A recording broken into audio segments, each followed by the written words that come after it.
सिंहराज हर दिन की तरह आज भी भगवान शंकर की पूजा करने के लिए जा रहा होता है। हे भगवान भोलेनाथ, मैं प्रतिदिन आपकी पूजा करने के लिए आपके मंदिर में आता हूँ, लेकिन आज तक मैंने अपने लिए आपसे कुछ नहीं मांगा। मैंने जो कुछ भी आपसे मांगा है वो मैंने अपनी प्रजा के लिए ही मांगा है, और आज भी मैं आपसे अपनी प्रजा के लिए ही मांगने आया हूँ। हे भगवान भोलेनाथ, आसपास के सभी जंगलों में चर्चा हो रही है कि इस बार भयंकर सूखा पड़ने वाला है, इसलिए भोलेनाथ आप मेरे जंगल पर अपनी कृपा बनाए रखना। तभी मंदिर में शंकर भगवान प्रकट हो गए। भक्त सिंहराज, तुमने ये कैसे सोच लिया कि तुम्हारे जंगल में सूखा पड़ेगा? तुम मेरे सबसे प्रिय भक्त हो, तुम्हारे जंगल में कभी भी सूखा नहीं पड़ेगा। ये आज मैं तुमको वरदान देता हूँ, और ना ही कभी तुम्हारे जंगल में अकाल पड़ेगा, और तुम्हारा जंगल हमेशा खुशहाल और हरा भरा रहेगा। अब से तुमको बरसात और सूखा के बारे में सोचने की जरूरत नहीं है। हे भगवान भोलेनाथ, आपने अपने इस तुच्छ से भक्त पर सदा अपनी कृपा बनाए रखी है। मैं आपसे जो कभी मांग न सका, आज आपने वो मुझको बिना मांगे ही दे दिया। धन्य हो भगवान। सिंहराज, ये तो मैंने अपने सबसे प्रिय भक्त को एक छोटी सी भेंट प्रदान की है।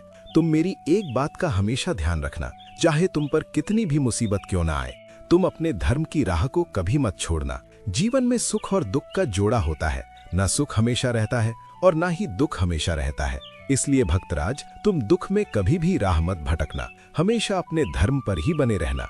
मेरा आशीर्वाद हमेशा तुम्हारे साथ रहेगा सिंहराज। और इतना बोलकर शंकर भगवान वहां से अदृश्य हो गए, और सिंहराज मंदिर से पूजा करके वापस लौट आया।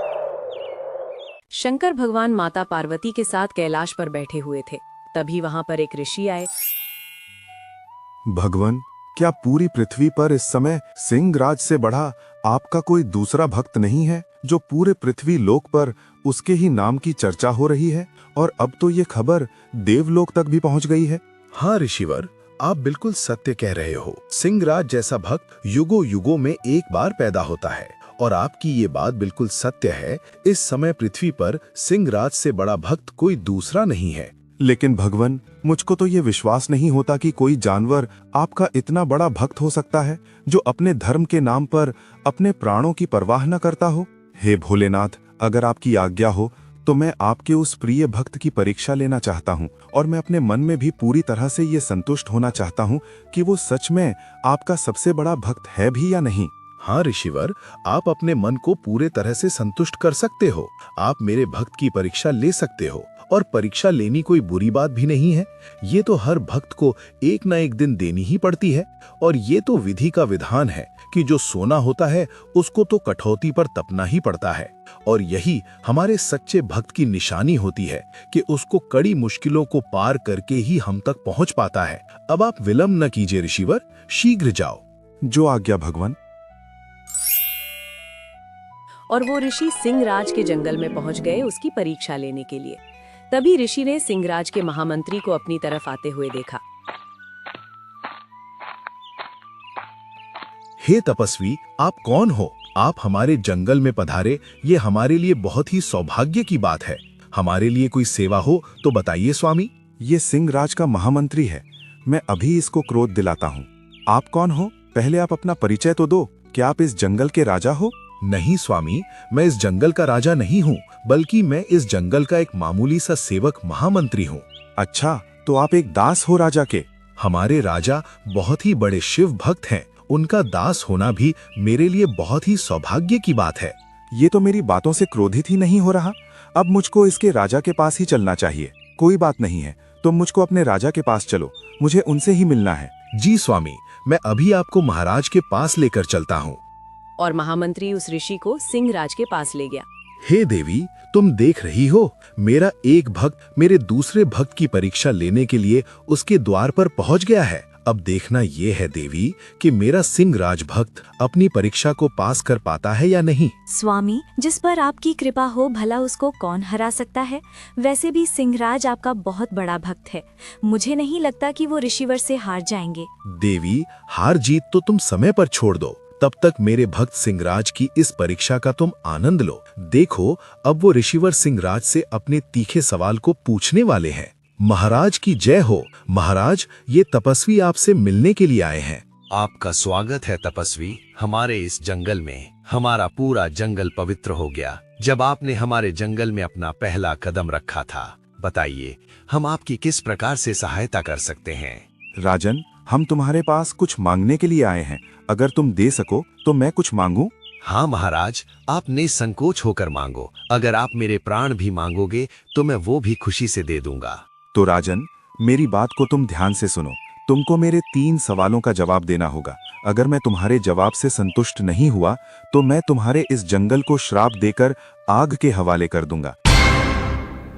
बताओ, तुमको मेरी शर्त मंजूर है या मैं वापस से लौट जाऊं?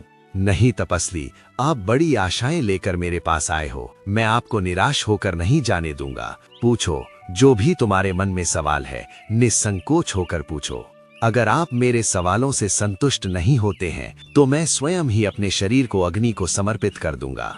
तो सिंहराज, आप मेरे सवालों को ध्यान से सुनो। मेरा पहला सवाल आपसे है, क्या भगवान होते हैं? अगर वो होते हैं तो हमको दिखाई क्यों नहीं देते? और मेरा दूसरा सवाल आपसे है कि भगवान अपना मुंह किस दिशा में रखते हैं? और मेरा अंतिम और तीसरा सवाल है कि भगवान क्या करते हैं? देख रही हो देवी, ऋषिवर ने मेरे भक्त को ये अनोखे सवाल पूछकर उनको दुविधा में डाल दिया है। हाँ प्रभु, आप सत्य कह रहे हैं। सच में ऋषिवर ने आपके भक्त को दुविधा में ही डाल दिया है। अब देखना ये है प्रभु कि क्या आपके भक्त ऋषिवर के प्रश्नों के उत्तर दे पाएंगे या नहीं। थोड़ा धैर्य रखो देवी, वो हमारा भक्त है। वो ऋषिवर के सारे प्रश्नों के उत्तर देगा सही समय आने पर। अब तनिक आप मेरे भक्त सिंहराज को देखो। ऋषिवर के प्रश्नों से उनके चेहरे की रंगत फीकी पड़ रही है। हे ऋषिवर, आपने तो यह कठिन सवाल पूछकर मुझको घोर संकट में डाल दिया है।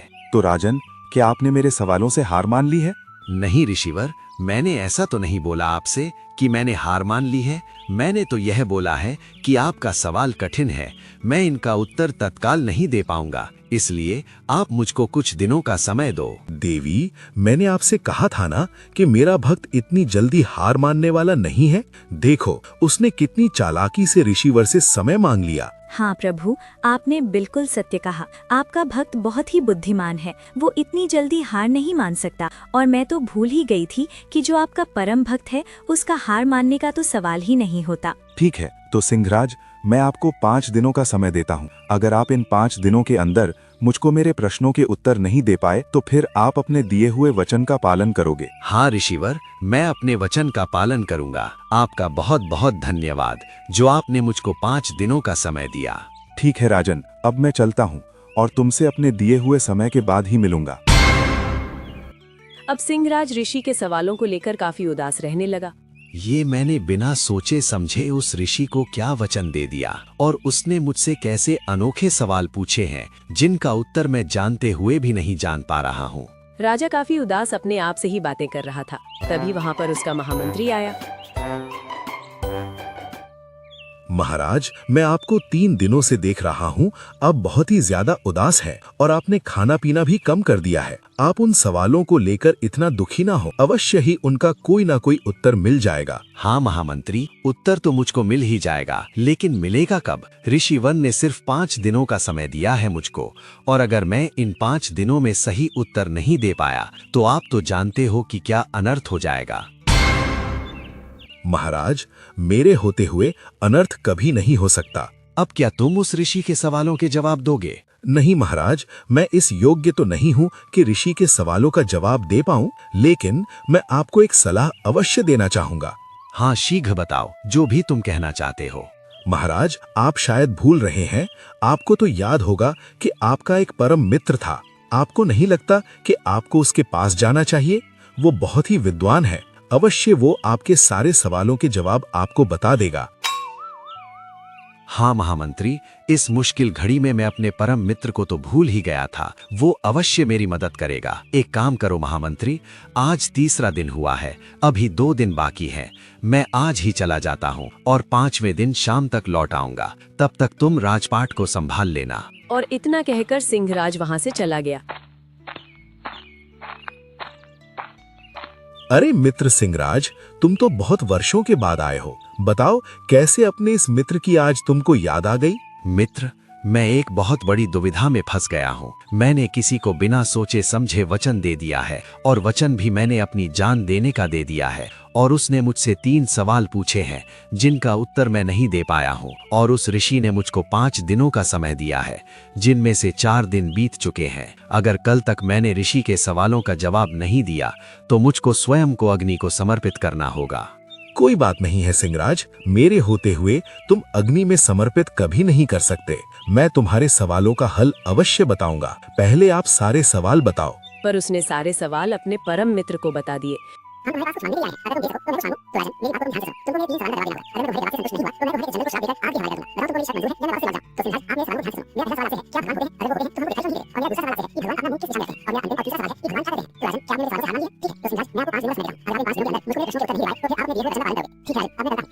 और फिर परम मित्र ने भी अपने मित्र को उन सारे सवालों के जवाब बता दिए और वो वापस अपने जंगल लौट आया। देख रही हो देवी, मेरे भक्त ने उसने ऋषि के सारे सवालों के जवाब ढूंढ लिए हैं। अब तुम स्वयं देखना कि मेरे भक्त के आगे ऋषिवर कैसे हार मानते हैं। हाँ स्वामी, देखो अब ऋषिवर भी अपने समय के अनुसार सिंहराज के जंगल में आ चुके हैं। आओ ऋषिवर, आओ। मैंने आपके सारे सवालों के उत्तर ढूंढ लिए हैं और मैं आपको अपने हर सवाल से संतुष्ट करूंगा। कृपया करके अपना पहला सवाल बताओ। मेरा पहला सवाल है, क्या भगवान होते हैं? अगर वो होते हैं तो हमको दिखाई क्यों नहीं देते? ठीक है ऋषिवर, अब हम आपको पूर्ण संतुष्ट करेंगे। महामंत्री, एक बकरी मंगवाई जाए और उसका दूध निकलवाया जाए। महाराज, ये रही बकरी और इसका मैंने लोटे में दूध भी निकाल लिया है। हाँ तो ऋषिवर, अब आप बताओ, ये दूध बकरी में कहाँ पर था? ये तो बकरी के थनों में था। नहीं, आप असत्य कह रहे हो। दूध बकरी के थनों में नहीं था, बल्कि दूध तो बकरी के पूरे शरीर में था। थन तो उस दूध निकालने का जरिया थे। आप ये जो लोटे में दूध देख रहे हो, क्या आप इस दूध में मक्खन बता सकते हो कि कहाँ पर है? नहीं, मैं इस दूध में नहीं बता सकता कि मक्खन कहाँ पर है, लेकिन वो है दूध में ही, और उस मक्खन को बाहर निकालने के लिए हमको दूध को बिलोना होगा, तभी हम मक्खन को देख पाएंगे। ठीक इसी प्रकार से ईश्वर भी है। जिस प्रकार दूध में मक्खन है, उसी प्रकार से ईश्वर भी है। अगर हमको ईश्वर को देखना है तो हमको अपने आप को बिलोना होगा। क्या आप मेरे जवाब से संतुष्ट हैं? हाँ राजन, मैं आपका एक सवाल से संतुष्ट हुआ। अब मेरा दूसरा सवाल है कि भगवान अपना मुंह किस दिशा में रखते हैं? पूर्व में, पश्चिम में, उत्तर में या दक्षिण में? ठीक है ऋषिवर, आपको इस सवाल से भी संतुष्ट किया जाएगा। महामंत्री, एक जलती हुई मोमबत्ती लेकर आओ। आप ये मोमबत्ती देख रहे हो ऋषिवर, इसमें आप मुझको यह बताओ कि इस मोमबत्ती का मुंह किस दिशा में है? महाराज, इस मोमबत्ती का मुंह किस दिशा में है, ये बता पाना बहुत ही मुश्किल है। आपने बिल्कुल ठीक कहा। इस मोमबत्ती के मुंह के बारे में बताना मुश्किल है। ठीक उसी प्रकार से ईश्वर भी अपना मुंह सब दिशाओं में रखते हैं। जिस प्रकार से इस मोमबत्ती का प्रकाश सभी दिशाओं में बराबर फैल रहा है, उसी प्रकार ईश्वर भी अपना मुंह सभी दिशाओं में बराबर रखते हैं। क्या आप मेरे इस जवाब से संतुष्ट हुए? हाँ राजन, मैं आपके इस सवाल से संतुष्ट हुआ। स्वामी, आपके भक्त ने 2 सवालों से तो ऋषिवर को संतुष्ट कर दिया है। अब देखना यह है प्रभु कि आपका भक्त अंतिम जवाब से भी ऋषि को संतुष्ट कर सकता है या नहीं। हाँ देवी, आप आगे देखती जाओ, उस जवाब से भी मेरा भक्त ऋषि को संतुष्ट कर देगा। मेरा अंतिम सवाल है, ईश्वर सारा दिन क्या करते हैं? ईश्वर चाहे तो किसी को राजा बना दे और ईश्वर चाहे तो किसी को रंक बना दे। उनके कर्मों के हिसाब से ईश्वर सारा दिन पूरी सृष्टि के कर्मों का हिसाब रखते हैं और उनको सही समय आने पर दंडित करते हैं। क्या आप मेरे इस जवाब से संतुष्ट हैं ऋषिवर? हाँ सिंहराज, मैं तुम्हारे सारे जवाबों से संतुष्ट हुआ। सच में तुमसे बड़ा शिव भक्त इस समय पृथ्वी लोक पर दूसरा नहीं है। तुम हमेशा अपने धर्म का पालन करना। और इतना बोलकर ऋषि वहां से चले गए।